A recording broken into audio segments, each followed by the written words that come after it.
And to kick off, really needs no introduction, but I'll do it anyway. Professor Sarah Gilbert from the Jenner Institute at the University of Oxford is rightly recognised already, widely, I think, for her leading role in the development of the highly effective Oxford AstraZeneca vaccine, which I'm sure many of us in this room have received.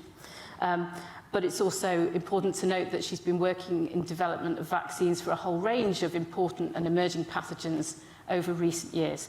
And I believe has a penguin named after you, is that right? That's pretty cool. Professor Gilbert, thank you. Thank you. Yeah, I went to visit the penguin last week, and that was actually the most fun thing to come out of all of this. Right, so I hope you can hear me okay. If I just wave at me if I'm too far from the microphone. So I'm going to talk about some of the work we did before pandemic vaccine development, because what I want to do is set the scene a bit as to how we were able to be in a position to move quickly when the pandemic started, because obviously this isn't something you just get into on the spur of the moment. It builds on many, many, many years of work and a dozen clinical trials using the technology previously. So let me get started on that. So this is a slide that I've shown many, many times, but it's just the introductory slide to the technology. So ChAdOx1, Simian Adenovirus, or chimpanzee adenovirus, developed in Oxford, and this is the first one. There is also a ChAdOx2. That's as far as we've got so far. It's a non-replicating simian adenoviral vector vaccine expressing the spike of what at the time we were calling the novel coronavirus, hence nCoV-19. It's because we started work on the vaccine before it was called SARS-CoV-2, and when we start work on a vaccine that's going to go into manufacturing, it has to have a name, and that name has to be exactly the same throughout in terms of the number of spaces, hyphens, capitalisation, everything. So that's why it's rather unwieldy. ChAdOx1 nCoV-19, when AstraZeneca came on board, it got renamed as AZD1222. Then it was called Vaxzevria, and in India, where Serum Institute of India licensed it, it's called Covishield, but they're all the same thing. So an adenoviral vector vaccine, so an adenovirus, I'm sure you're familiar with, causes mild respiratory infections, sometimes gut infections. If you get an infection with one of the many human adenovirus serotypes, there are more than 60, I think. The ones that were identified first and have the lowest numbers are the common ones, so the higher the number, the least common it is, because it took longer to identify it. We don't use a human adenovirus, though, to develop our vaccine, because people have antibodies against human adenoviruses. In order to control an infection, when you get one with an adenovirus, you actually have to make enough of an immune response to the adenovirus to get rid of it, and that leaves you with memory against the adenovirus, and that can, in fact it does, reduce the immunogenicity of an adenovirus vectored vaccine based on the same serotype. So we use one that normally circulates in chimpanzees that anywhere around the world people have very low levels of antibodies to this particular serotype. It's non-replicating to make it safe. We've taken out the E1 gene, which normally allows the virus to replicate. We supply that E1 gene in the cell line that we use for vaccine manufacturing, so it's only in that cell line that the virus can replicate. And after use for immunization, the adenovirus will infect cells that have the CAR receptor on the surface, of which there are quite a few. It will then express the antigen that we've added into it at very high level, and we've been able to show through proteomic studies that the vast majority of the protein that's produced after vaccination is whichever antigen we've added into it, and that's why we get an extremely strong response against the antigen and not against the adenovirus proteins themselves. So we have been able to boost people using the same vector and even boost them a second time, and we see increased immune responses every time. So anti-vector antibodies, which was something that people expressed a lot of concern about, really don't seem to be a concern if you're using vaccines in the way you would normally use vaccines, with an interval of weeks between the doses. If you wanted to go for a very truncated program, which sometimes people using therapeutic cancer vaccines would revaccinate every 2 or 3 weeks, then you might generate some anti-vector antibodies that would cause a problem. But if we're looking at prophylactic vaccines, we never get to the level of anti-vector antibodies that prevents the vaccine from being reused. And that's one of the reasons we can think about using it to develop vaccines against more than one pathogen, although the pathogens I'm going to talk about, you'd be very unlucky if you got infected with all of them, or were even in a country where you might be infected with all of them. So we don't expect to be using the same backbone for dozens of different vaccines, but it is a very good platform technology, plug and play, because when we add in the gene to express the antigen that we want to make, in this case obviously the spike protein of the coronavirus, and we can put in anything that we want. We can put in a new version of the spike protein gene if we wanted to update it, and that's true of any of the platform technologies which are plug and play. If you need a new version, you just start again. So it's highly immunogenic because we get very high level expression of whichever antigen we put into it. So we get B cell responses producing antibodies, and we get T cell responses as well, good maintenance, good memory responses even after a single dose, although we do get stronger responses after 2 doses. The longer the interval between those 2 doses, the better. 12 weeks is better than 8 weeks, 44 weeks is better than 12 weeks. In terms of antibody responses, in terms of using the vaccine, you need to find a sweet spot between when you want to boost given the amount of virus that's circulating and whether you're prepared to wait a longer time to get ultimately a stronger immune response. So before April of 2020, which is when we started the clinical trials for the COVID vaccine, we'd already done 12 phase 1 studies using this technology. I'll tell you about some of them in a moment. So 330 people had been vaccinated with ChAdOx1 vector vaccines, but more broadly with other ChAd vaccines, ChAd63, ChAd3, for example, which are now owned by GSK. They've been in trials with over 6,000 subjects, and some of those have been in infants in Africa from malaria vaccine. Some of the ChAdOx1 trials were in adults over the age of 80 in the UK for a flu vaccine. So we'd spanned the whole age range. We'd used them in different countries. Seen a very good safety profile. And the thing that was most relevant to the COVID vaccine development was the previous work we'd done on a MERS vaccine, because obviously it's a coronavirus. So as soon as we found out that the novel infectious pathogen causing disease, causing pneumonia, was actually a coronavirus, we already had a pattern to follow. But this is just an overview of what we've been doing with different pathogens across colleagues at the Jenner Institute, identifying an antigen. For most of these outbreak pathogens, it's really easy to decide which antigen you want to use in a vaccine. It's the major surface glycoprotein, and often there's only one. So that's the antigen that we would use. We would use the whole antigen. We've shown that it's produced on the surface of cells that the vaccine goes into in native conformation, and we don't need to use things like pre-fusion stabilization for the coronavirus spike, for example, because we get pre-fusion spikes produced without the stabilization. And actually, in an adenovirus vector vaccine, if you stabilize the pre-fusion spike, it doesn't increase the antibody response or the neutralizing antibody response, and it slightly decreases the T cell response. So we didn't go for that approach based on data that we had before 2020.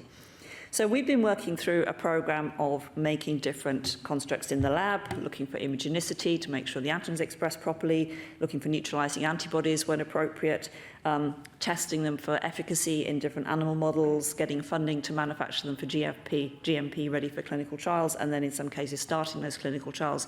And over a period of years, we've gradually been increasing the number of ticks on this table. So one of the ones that we'd worked on was Rift Valley fever virus, and this is led by my colleague George Warimwe, who's now based in Kenya, having moved there from Oxford a few years ago, but still is part of the university, and we collaborate.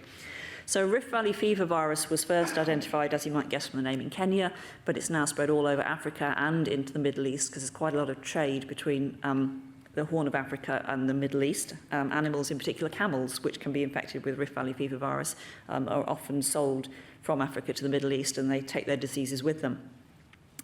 So Rift Valley fever virus doesn't really affect adult animals to any great extent, but it has a high mortality rate in young animals, and the main problem that it causes is abortion storms in flocks of sheep, who will all be pregnant at the same time each year. And if there's an outbreak of Rift Valley fever virus, the vast majority of sheep will lose their lambs, and that has huge economic consequences for the farmer. Humans also get infected. It's carried by insects. Many different mosquito species will carry this. It's not like malaria, where there's part of the life cycle that happens in the mosquito. This is just transferring it from one person to another, and so it can be transferred by many different mosquito species, some of which have eggs that can lay dormant underground for up to 10 years if there's a drought, and they're already infected with the virus. And what happens then is that if some rains come, the eggs will hatch into infected mosquitoes, and then the grass grows, the animals come to graze on it, and they get bitten by the infected mosquitoes, and you can have a Rift Valley fever virus outbreak in an area where there's been no disease for some years. So it's quite a difficult one to track. The other thing that moves the disease around is that camels are used for transport in parts of Africa, and they can be infected and take the disease quite a long distance as well. So it can be quite hard to work out where the disease is. It causes fairly non-specific hemorrhagic fevers, and it has been identified sometimes by doing things like surveys of in maternity hospitals of women coming in with a fever and suffering from spontaneous abortion. It turned out that quite a high proportion of them in one hospital in South Sudan actually were infected with the Rift Valley fever virus, even though there was no knowledge of an outbreak in that area at the time. So it can also be transmitted directly with the blood, and people sort of slaughtering infected animals or animals who have died of the disease can become infected. So it's people who mainly work with the livestock that are most at risk. 30% case fatality rate in humans. There is a licensed vaccine for use in livestock. It's called the Smithbern Vaccine. It's used as the control in this experiment. It's a live attenuated Rift Valley fever virus. It's not completely safe, and it's not completely effective. So it's the black circles on here that on the Kaplan-Meier plot. So in cattle, it's about 80% effective, more effective in sheep than cattle in goats, but it does result in a low level of spontaneous abortion if the pregnant sheep are vaccinated with it. So the farmers have to choose between whether they're going to take some losses from using the vaccine in a year where there may not be any virus circulating, or take the risk that they don't vaccinate, but then if there is virus circulating, they'll have major economic losses. So it's a difficult thing to decide on. So having a vaccine that was safe would make a big difference. In some countries, it's the law that it's used, but it's often not because of the problems that it can cause. So in this experiment, sheep, cattle and goats were vaccinated a single dose of Chadox1 expressing the major surface glycoprotein, which is GNGC, from the surface of the Rift Valley fever virus, with or without an adjuvant, matrix Q. And it turns out that actually you get 100% protection without the adjuvant, and having the adjuvant can't improve on that, so any future work was done without the adjuvant. All the placebo animals died within 3 days of being infected in this challenge model, and all of the vaccinated animals who'd had one dose survived. So that's one project that we've been working on, and that's a project that's developing the vaccine both for veterinary use and for human use. It's the same seed stock of the vaccine. It may eventually go to different manufacturing plants to manufacture the livestock vaccine and the human vaccine, but it's all actually the same thing. Another one that we are working on and that had to pause because of the pandemic is Nipa virus. So this is a highly pathogenic virus which was first identified in Malaysia in 1998, where pigs who were eating fruit that had been nibbled on by infected fruit bats, who then dropped the fruit into their pens, the pigs got infected. And they got some very strange symptoms and a very loud barking cough, and a lot of the pigs had to be slaughtered, and then people started getting infected with Nipa virus. It has a fatality rate between 40 and 75%. It's not currently particularly transmissible between humans. Most of the cases occur in Bangladesh, where there's a tradition of collecting raw date palm sap from the palm trees, and the bats like to get into the sap collectors, and if they're infected, they'll contaminate the sap with Nipa virus. People drink it, and they can get infected as well. And there's part of Bangladesh where there are cases, several small outbreaks every year. And people can be cared for on an open ward without extensive use of PPE, but it is transmissible between humans. And obviously, as we've seen with COVID, if we give the virus an opportunity to practice transmitting between humans, what will happen is there will be the evolution of a more transmissible variant. So what we really don't want is a Delta variant of Nipa virus with this extremely high mortality rate. So we need to try and stamp out these outbreaks as quickly as possible. Most of the cases actually occur with direct infection of humans from contaminated foodstuffs from the bats without another mammalian species being involved in the middle. So we made a Chadox1 vectored vaccine with the Bangladesh strain of Nipa virus. Malaysian strain is very slightly different, and most cases caused by the Bangladesh strain. We vaccinated hamsters with either 1 dose or 2 doses, We challenged them. You can see the Kaplan-Meier curve, second one in, right in the middle. All of the vaccinated animals survived infection. They generated neutralizing antibodies after 1 dose, which increased after 2 doses. I don't know if this does actually work. So here we're looking at, in the red, neutralizing antibodies after 1 dose here, and then after 2 doses. So it does increase, but actually all of the vaccinated animals survive, and they continue to gain weight, whereas the control animals lose weight very quickly. And it's not possible to detect any of the virus in either the lung or the brain of the vaccinated animals. So it's, in this animal model, it's a very highly effective vaccine. We've also done studies in non-human primates, which African green monkeys are the challenge model. And again, 1 or 2 doses of the vaccine, and then looking for the ability to isolate live virus from the throat swab after inoculation. And only 1 animal, which had actually had 2 doses of the vaccine, so only 1 animal was there anything detectable in the throat 3 days after vaccination. All the rest of them were negative. And if you look at all the other tissues, we don't isolate virus from anywhere in these vaccinated animals. So it looks like it's a highly protective vaccine in these animal models. We need to get this manufactured now and into clinical trials so that we can start to look for safety, immunogenicity and efficacy in humans. Now, Nipa virus is not a virus that we ever hope to be able to do a phase 3 trial for to demonstrate vaccine efficacy, because the numbers of cases are very low. So we will need to find a way to license an effective vaccine based on immunobridging, looking at what level of antibodies you need to get this kind of protection in non-human primates, and then seeing if we can achieve that level of antibody induction in humans. There are difficulties in doing this because mice and then non-human primates always respond with much higher antibody titers to any vaccine than humans do. And there is some danger that we overestimate the antibody titer that you need to protect a human, because although we tend to have 10-fold lower antibody titers than an African green monkey or a rhesus macaque, we also have 10 times the blood volume. So we actually have about the same number of antibody molecules in our body, even though the concentration is lower. So if you're able to demonstrate that you can get to the same antibody titer in a person that will protect a monkey, that's fine. But if you can't get to that antibody titer, it might actually still be highly protective. So that's one problem that we're going to have to solve to license some of these outbreak pathogen vaccines when we're not able to do phase 3 trials to demonstrate vaccine efficacy. So another virus that I've been working on making a vaccine for is Lassa fever, and this is one where we will be able to do a phase 3 trial because there are enough cases in Nigeria every year to be able to do that. There are multiple lineages.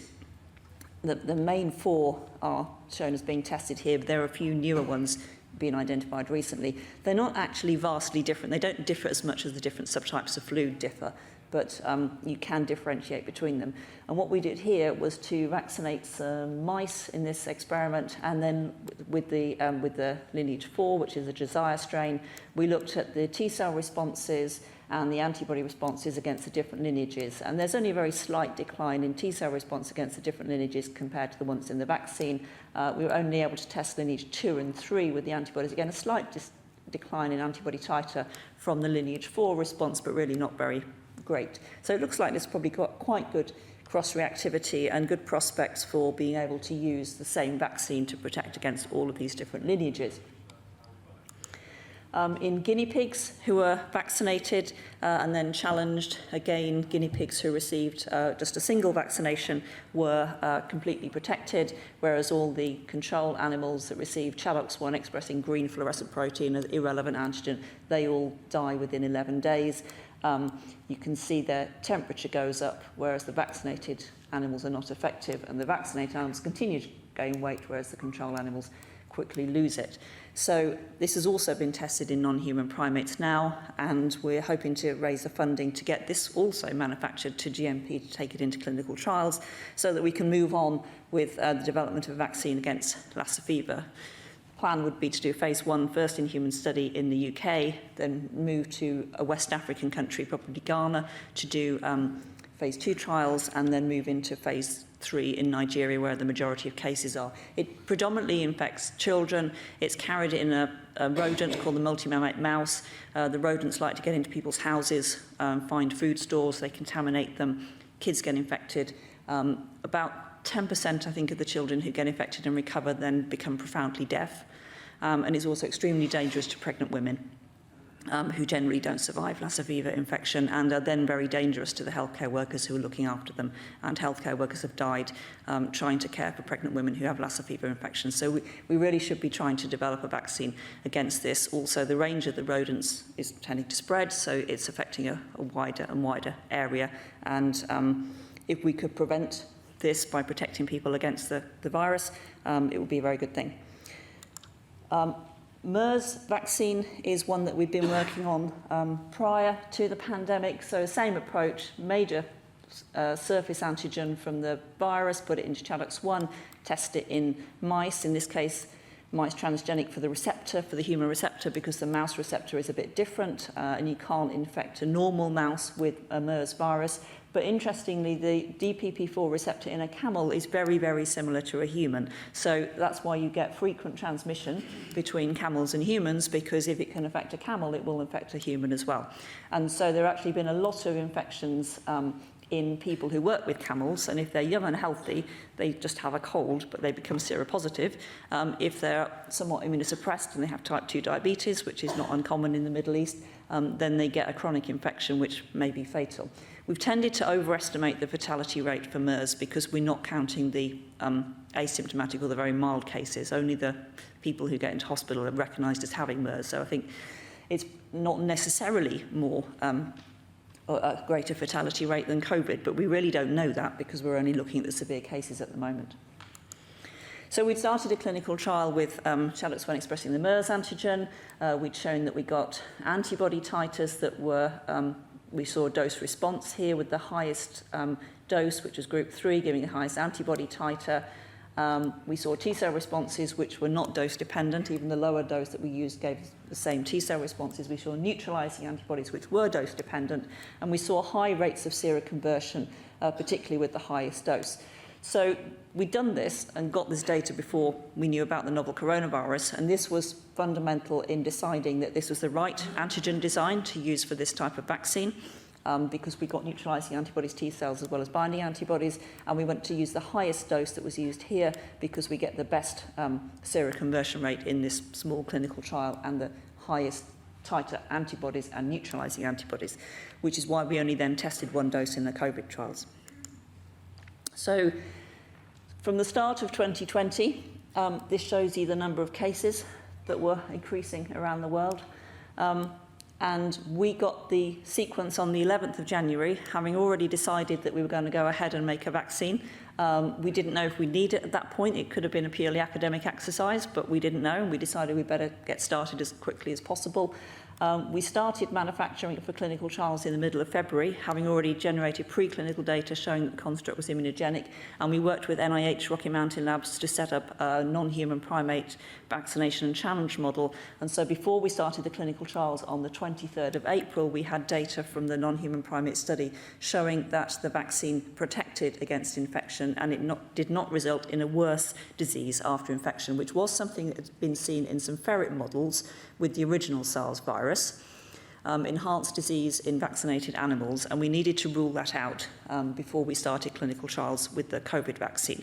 We didn't expect to see it because we know enough about the type of immune response you get with this vaccine. It's a Th1 response, whereas the inactivated virus with alum adjuvant that was used in those ferret studies gives you a Th2 response, and that's what can result in enhanced disease after vaccination. But we did need to get the data before we started the clinical trials, and because we started so early and our collaborators in the NIH set up their animal models so early, we were able to get that and provide the information before the clinical trial started. So from there, with our first vaccinations, 2 people on the 23rd of April, one getting the COVID vaccine and one getting a meningitis vaccine. We've moved on to the situation where we partnered with AstraZeneca, and they really went for it with the manufacturing. So we'd already got a scaled-up process for this vaccine. We knew it could be made at large doses. They, from the first conversations they had with us, started talking about making 1 billion doses, or billions of doses. which was much further than we'd thought about ourselves. And they've set up manufacturing sites in many different parts of the country, around the world, in South America, in Australia, in South Korea, in Russia, in China, so that we have vaccine manufacturing intended to be for local supply. But you'll notice there's a big gap in Africa because there weren't any manufacturers we could find in Africa that were set up ready to make this vaccine, and that's something that we need to address for the future. So using their supply chain networks, they worked with 25 different partners to either make the vaccine or put it into vials, and we've now reached 1.5 billion doses that have been released. So just quickly looking back, there were some things, I mean, our response was by no means perfect. There were things that we wanted to do before the pandemic started that we hadn't had the opportunity to do, and it now, with hindsight, if we had done them, we would have been in a better place. We have our own manufacturing facility for vaccines, the clinical biomanufacturing facility. It's 25 years old. It really needs modernising. We spend a lot of time nursing the autoclave, which I think has now completely died, and that means we can't put vaccine into vials the way we used to because we haven't got any way of preparing the vials to do it. We need to extend and modernise that facility, and we need the Vaccine Manufacturing and Innovation Centre, which was funded based on an initiative coming out of Oxford, but is now a separate entity. That had been founded, but it hadn't been built. And if the VMIC had been there, we would have had a lot less difficulty in getting vaccine supply for our clinical trials. We ended up working with 4 different manufacturers, using slightly different processes and slightly different assays in order to generate the vaccine for the clinical trials, and this led to some difficulties. Once we got to very large-scale manufacturing and all the manufacturers were using the same large-scale process, it became easy again, but we had this transition period where had we had a facility that was ready to manufacture this type of vaccine at the sort of 10,000 dose level, it would have made our lives a lot easier. We hadn't been able to make preparations for the ChAdOx1 to use it quickly to respond to disease X. I told you about the work we've been doing about making a number of different vaccines, but all of them had gone quite slowly, and what we knew we needed to get ready to use it for a novel pathogen and then just go as quickly as we could, but our funding application for that was turned down. So we thought about what we wanted to do. We hadn't had the opportunity to put any of that into practice. Didn't all work perfectly, and we lost some time trying to get this rapid construction underway. It's done now, but we should have done it before 2020. And we have problems with the staff that we need in vaccine manufacturing. We have a lot of short-term contracts. People leave because of lack of job security, and then we get into a really difficult situation where we haven't got enough people to train the new people when we can employ some new people. So it just gets worse and worse. Looking forward, what do we want to do now? What do we want to do to build on the successes that we did have? Well, we want to increase vaccine manufacturing. We need to be able to go from exploratory scale manufacturing, a few thousand doses, up to massive scale. And we need to maintain that capacity, and we need to get some of it in Africa. One of the reasons that there is no supply for, or very limited supply for Africa, is that we don't have the manufacturing, and we need to set up the workforce, not only the manufacturing facilities, which is also something overlooked. We need to think about how we do clinical trials in a pandemic, because we were thinking of doing clinical trials in an outbreak where we do our normal phase 1 study and then send the vaccine to where it was needed, and that wasn't what we had to do, and that caused us some difficulties, and we need to remember what worked and make sure we don't lose those lessons learned, and we need the funding. I spent the first 4 months of last year trying to raise the money to do this, and it eventually came through at the end of April, but we didn't know that it was going to. So we need to invest in the facilities, but we also need funding in readiness. So if anything like this happens again, we're not held up trying to raise the money. And we need to finish the job of developing the vaccines against known outbreak pathogens, because we have a lot of known pathogens that we don't have vaccines for, and we could do. There's no technological reason why we don't have them. It comes again down to money. So I'm going to stop there, but I can't finish without thanking the very many clinical trial volunteers who came forward and took part in the clinical trials, without which we wouldn't have a vaccine, clearly. All the team in Oxford and in the other clinical trial sites around the UK, in Brazil, South Africa, and our funders who are listed here. Thank you very much.